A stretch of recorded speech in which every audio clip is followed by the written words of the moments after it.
Now, from Wish TV, your local news source, this is All Indiana Politics. Good morning and welcome to All Indiana Politics. I'm Garrett Bergquist. Phil is off for today. Let's start with that controversy that erupted this week surrounding the mayor of Zionsville. We've been following it most of the week. Zionsville Mayor Emily Stryon expressed her anger after the Texas school shooting, using foul language in online comments as she pushed for gun law reforms in Indiana and around the country. The result? A national discussion about whether she went too far as a public official. But it's a conversation she's not shying away from. And let's welcome in Zionsville Mayor Emily Stryon. Mayor, thank you for joining us. Let's begin. Tell us how this conversation got started. The conversation was started on a Facebook page the morning after the murder of a schoolroom of children in Texas. And how do you feel now about the way that the conversation between yourself and the gentleman on the Facebook page unfolded? So I was very angry and frustrated and frankly completely fed up with hearing from anyone online or otherwise all the reasons why we have as a nation failed to keep a schoolroom, a synagogue, a public building safe from gun violence. I'm a mom of three, a mayor of a small town in Indiana, and all I could think of that day was, first of all, just how absolutely, utterly angry I am of the lack of leadership and policy making to address these decades of mass shootings.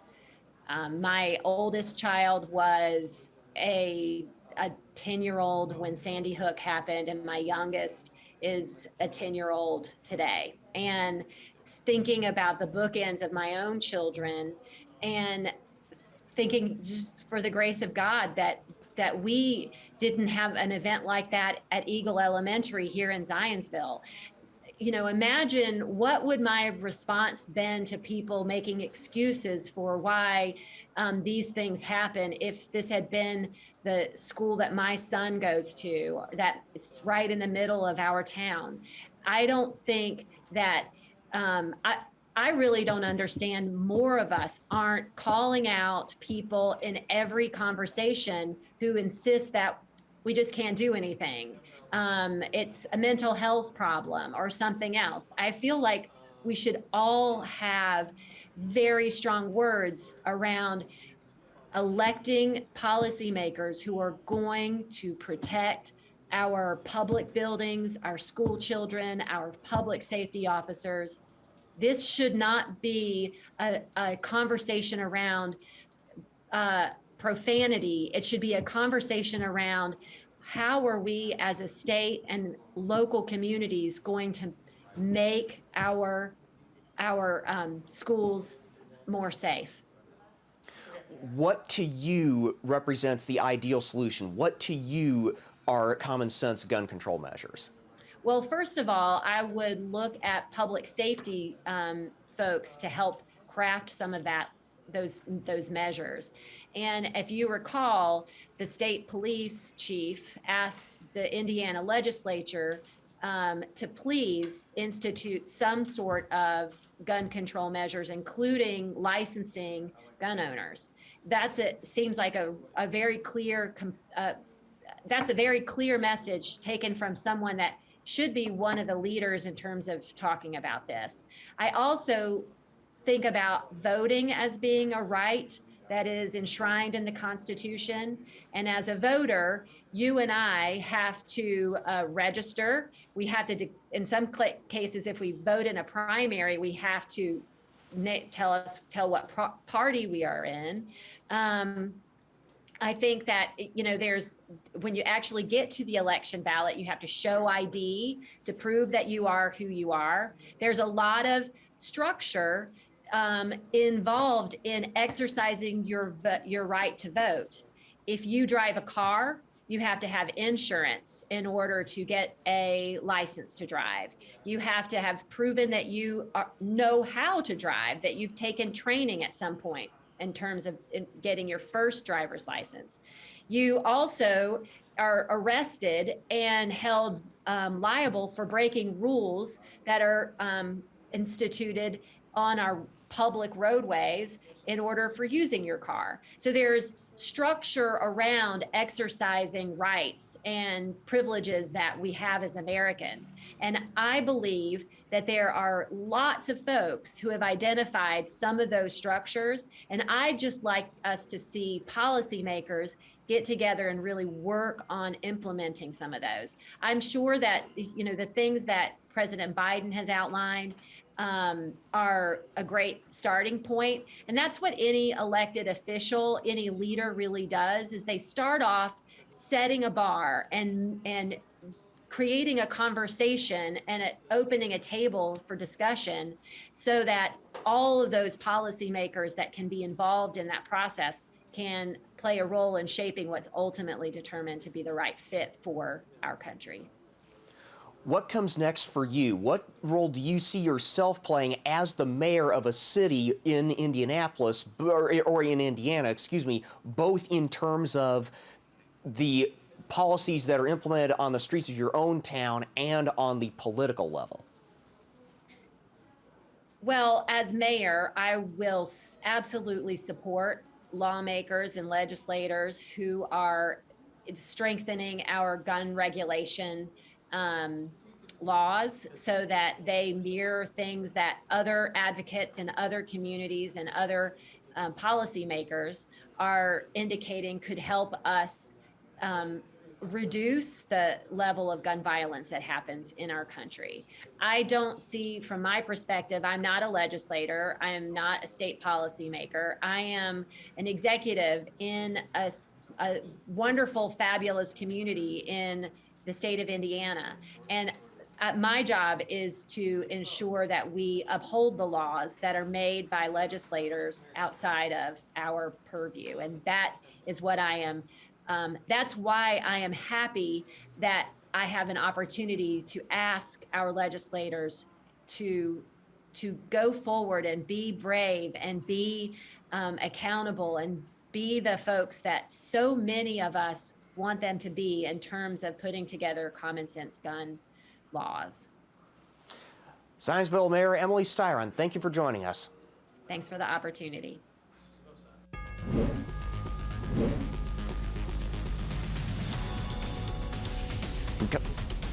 And coming up, we'll take a look at what the president had to say about guns last week, and we will bring in our expert panel to discuss.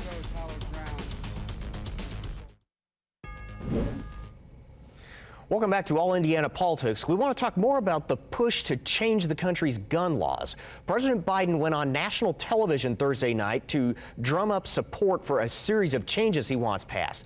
The package follows a series of deadly mass shootings in Texas, in Buffalo, New York, in California, and in Tulsa, Oklahoma. Among the president's proposals, ban the sale of assault weapons and high-capacity magazines, passing a national red flag law, and ending legal protection for gun manufacturers. My fellow Americans, enough.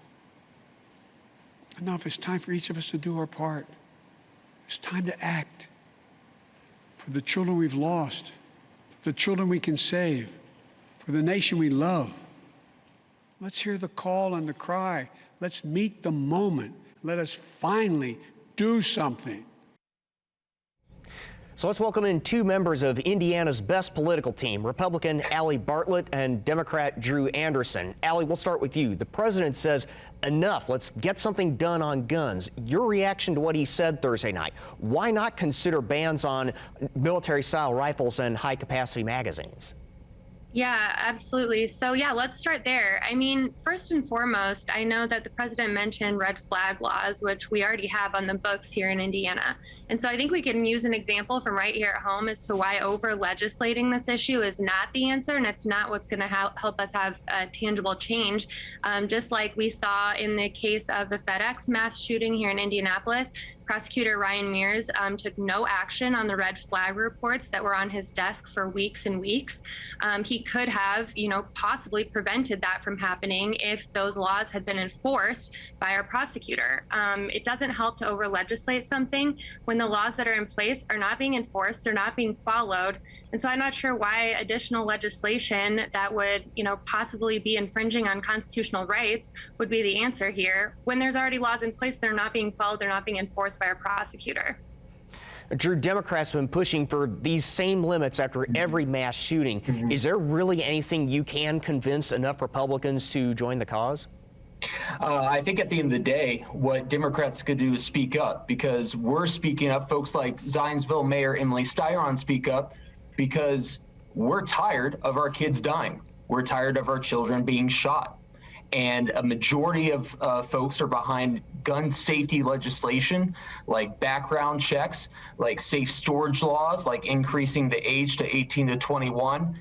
And those simple safety requirements can help us actually protect our children's lives. And to address your point, Garrett, the Republicans have shown time and again, like Todd Young, they prefer the gun lobby and their money, their campaign money, over actually delivering. And that's the problem that we have right now today. Republicans put their money before our children's lives.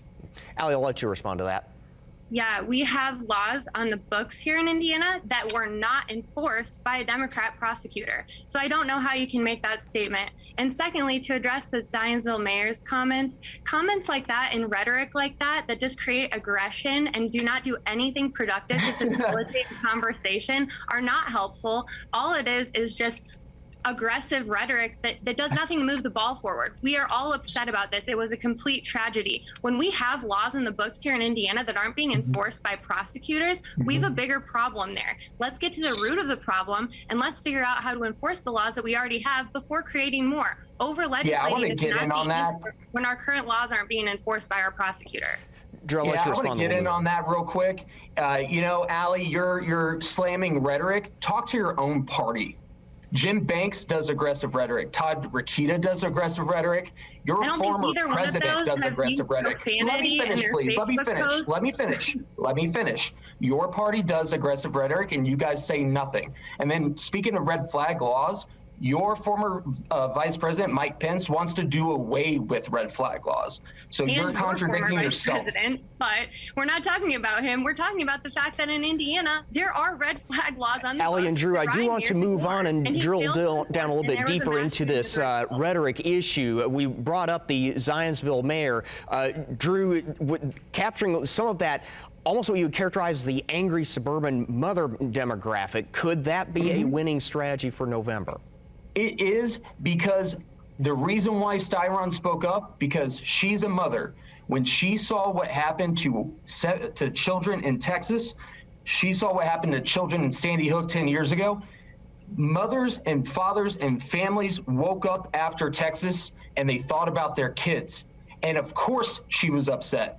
I'm upset because my nephews could be victims the next time the mass shooting happens. We're all angry, and that's what's going to drive voters to actually support folks that support gun safety legislation, because it needs to get done. Allie, we got about 30 seconds left in this segment. How is what she said any different from what we've seen from Trump supporters for the past 6 years?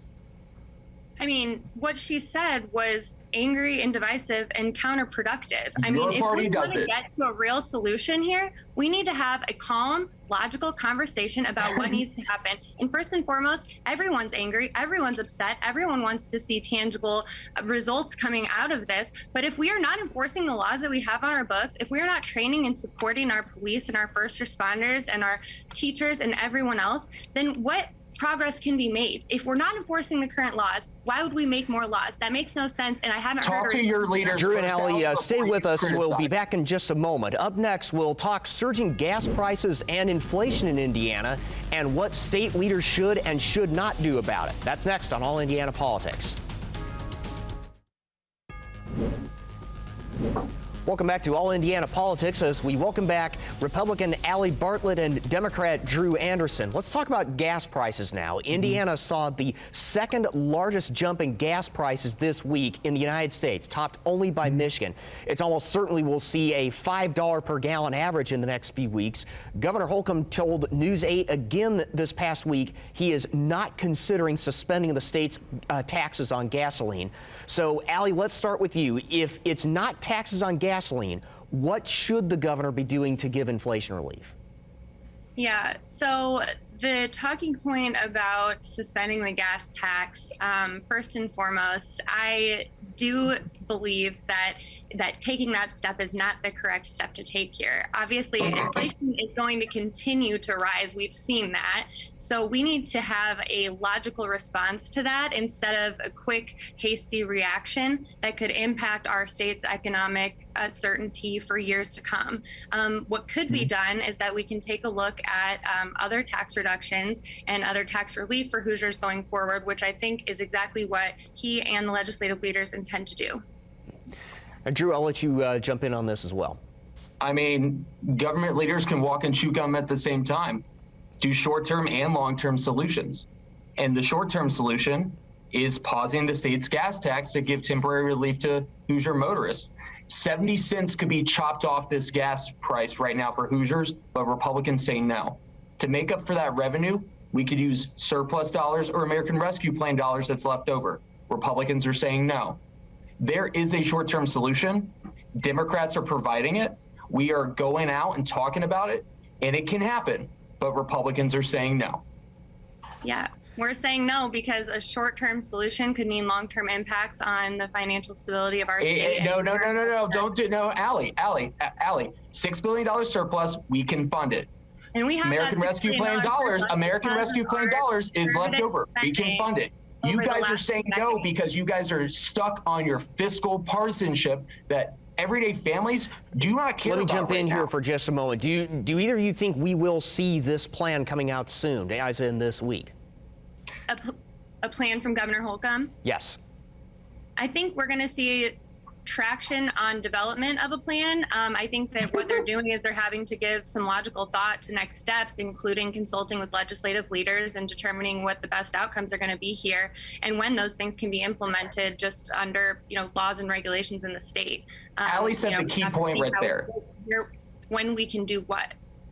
Allie said the key point right there, consulting with their consultants for election year gimmicks. They do not have a plan for Indiana's future, and you can look at all the statistics with our economy, where we have the worst workforce one of the worst workforces in the nation, horrible quality of life. They try to spin everything as great here, but they're refusing to act on anything, and this is another example.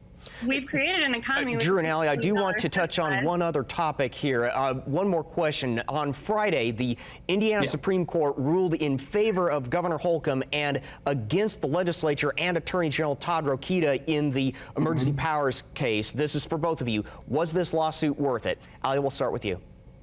I mean, I think it's always worth it to take a look at constitutional law and be able to answer a question. If there is a question of constitutional law that needs to be interpreted by the court, that's what the Supreme Court of Indiana is there for. I don't think it was wasteful. I think it gave us some clarity, and so that the legislature and the executive branch can make decisions on that basis moving forward. Drew, we'll give you the last word on this one. I mean, like literally every session, the Republicans do something that's unpopular. It makes no sense and it wastes taxpayer dollars. This is another example. It's going to happen again every year because the Republicans literally have no agenda but a partisan one. Yeah. Well, I guess one final follow-up before we go. Is this an election-related move, Holcomb v. Rokita here? Absolutely not. No. I think we're answering the question of constitutional law. We're figuring out how we can proceed, and on that basis, we will move forward, and that's it. All right. No, it's not. But one last thing. I know we're about to cut off. Happy Pride, everyone. Celebrate you. All right. We'll leave that here. Thank you so much. We'll be back in a moment. Take care. Take All Indiana Politics on the go with you. Download our podcast now. Part of the All Indiana Podcast Network and allindianapodcastnetwork.com. Thank you for joining us for All Indiana Politics. We'll be back here next Sunday morning at 9:30. And you can also find our brand new All Indiana Politics podcast. It's part of the All Indiana Politics podcast, or All Indiana Podcast Network at WitchTV.com. Have a great rest of your weekend.